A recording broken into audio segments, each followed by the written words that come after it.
And we are live here at Greater Zion Stadium at the halftime brought to you by Nets on Fire. And unfortunately for the Trailblazers, they've dug themselves a big hole. Devin Dixon, Caden Formaster, and right now all Grizz. All Grizz. They are absolutely playing in all three phases better football. And I think the most obvious, Caden, is in the trenches. They're just getting beat at the point of attack on that offense and defensive line. This Montana team very physical, kind of like what we saw last week with Montana State.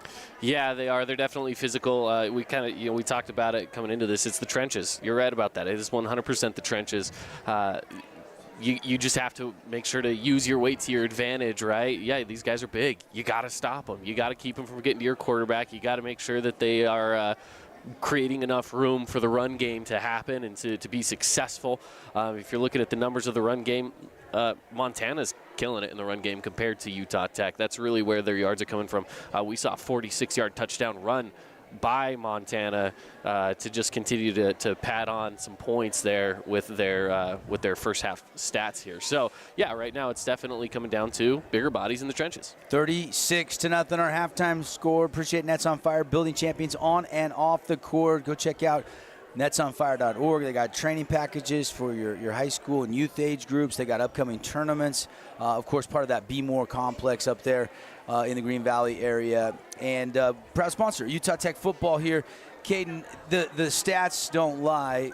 Right now, Utah Tech combined between Boone Abbott and Kobe Tracy, 8 out of 23 passing, 80 yards, and 2 interceptions. Yeah. Neither quarterback has really – and it started early on that opening drive of the game. Trailblazers get the ball. Boom. Boone Abbott tries a back shoulder fade. It's intercepted. Right. Yeah, and Boone Abbott stayed out there for the entire first quarter. He was trying to get it done. Coach Peterson gave him his moment, his time, and a full slate of time with, like I said, with a few different drives in that first quarter, but it just wasn't working. It's not clicking. Bring in Kobe Tracy, and he had one heck of a play that got brought back due to a holding call. So, we know it's not impossible for them to make big plays. We saw it. You have to avoid those penalties, though. You can't let those come back to bite you. Really, you look at that.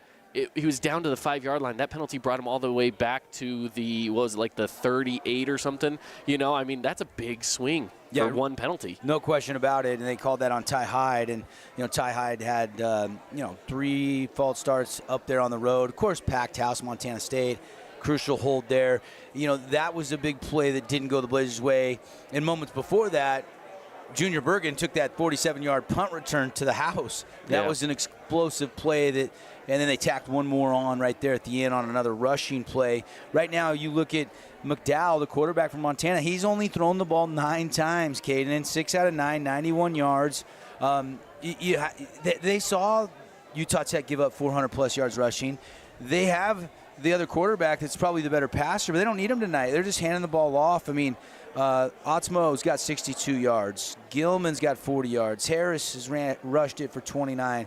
McDowell from the quarterback position, another 30 yards. So 160 rushing yards in the first half. You kind of look at that and go, okay, well, they're not pacing to 400, so maybe Utah Tech's doing some things better on the defensive front, and yet you look up and it's 36-0.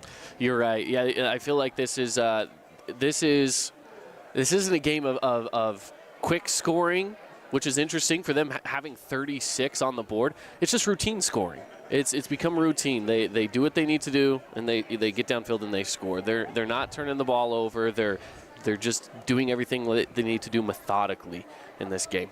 14 first downs for Montana, 7 in the first half for Utah Tech. 160, mentioned that for Montana on the ground, just 62 rushing for the Trailblazers.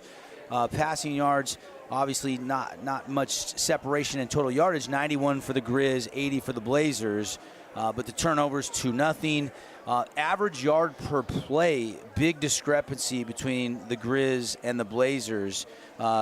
Almost 7 yards a play for Montana and under 4 a play. You're getting 3 yards more every single play. That ultimately adds up, and you cover a lot more ground. So the Blazers at the half trying to make some major adjustments as they trail 36-0. This is the Nets on Fire halftime show live from Greater Zion Stadium. Devin Dixon, Caden Formaster with you. Let's check the Nets on Fire United Athletic Conference scoreboard. Let's start there. One game currently going on still. That's Tarleton State leading North Alabama 38-31 late in the third quarter. Yeah, a bit of a shootout there for Tarleton State, North Alabama. It's in Texas at Tarleton State. It's a close one. It's the first WAC game that I'm going back old school. It's the first UAC game between North Alabama and Tarleton State for the whole conference. This is the first conference game we've seen so far, so it's kind of fun to see the conference now together and playing one of those games. But then, of course, moving along the line here, a tough game, an in-state game as Tennessee takes down Austin Peay 30-13. Yeah, but that Tennessee looked really good last year, and they looked really good in week one, and that's respectable. That's pretty respectable. So is what Southern Utah ended up doing today against BYU. They had some special teams blunders that really slowed them down. So BYU wins 41-16. But you look at the statistics in the final box score, and if you watch that game at all, SUU did not get blown out by the Cougars. Yet Cougar fans have to be encouraged. Keaton Slovis, a little bit better performance than against Sam Houston last week in that 14-0 win. Yep. And Cougar fans got to be excited. They're 2-0. Yeah, and they had a great second quarter to just, again, pad the lead going into halftime, putting in 3 touchdowns. So with that, you have to be happy. They made some big plays. They made some really, really good plays against SUU. And SUU's coming off of a pretty good high where they were taking on Arizona State and really played them quite well, thinking, man, we're playing up against a Pac-12 opponent here, and we play them well. Let's go to BYU and do the same. So they definitely were coming in with a lot of momentum into this one. So BYU kind of struggled in week one. They got the win in week one, but this was one where it felt like BYU was down, SUU was up. This was a prove-it game for BYU, really, and it may not feel like it was, but they need to prove, no, we're still one of the top dogs in the state for a reason. Zach Mitchell, SUU wide receiver, 7 catches, 136 yards. Wooden had a touchdown in this game, but, again, not enough to take down the Cougars. Tough start for SUU going to Arizona State and then obviously going to BYU. They'll have UC Davis next week on the road before they have their first home game. Other scores from the UAC, Stephen F. Austin beat Alcorn State 38-10. Abilene Christian 45-16 winners over Prairie View A&M. And Central Arkansas 70-2 win as well. And Eastern Kentucky falls to Kentucky 28-17. Again, the only game going on other than this one where Montana leads 36-0 at the half here on the Fan Sports Network is that Tarleton State North Alabama game. And it's the end of the third quarter. We'll keep you posted on that one. There are a bunch of top 25 games that were intriguing today. You know, I got to talk about my Oregon Ducks. I'm a Ducks fan, so I got to talk about them for a sec. They just barely intercepted a pass, took it back for a pick 6. Oregon goes up 38-30 against Texas Tech in a tough game. They haven't been leading for the majority of this game.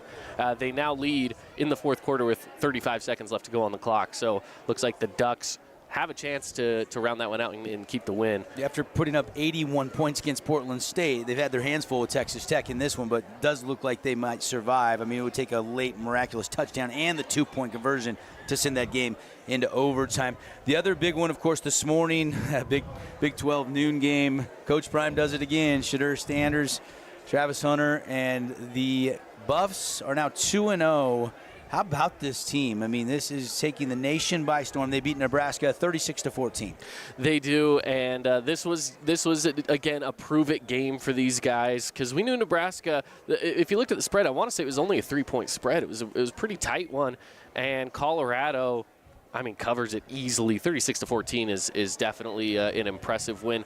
But what's going to happen when they have to go take on USC and Oregon as they're starting off their Pac-12 games coming up here in a few weeks? Who's to say? But moving on, Utah and Baylor. That was a game that I think had Ute fans sweating a little bit. Yeah, no question, especially when Baylor lost to Texas State last week, and we saw former Trailblazer Joey Hobart, Sports Center top 10 one-handed catches, and they win that game.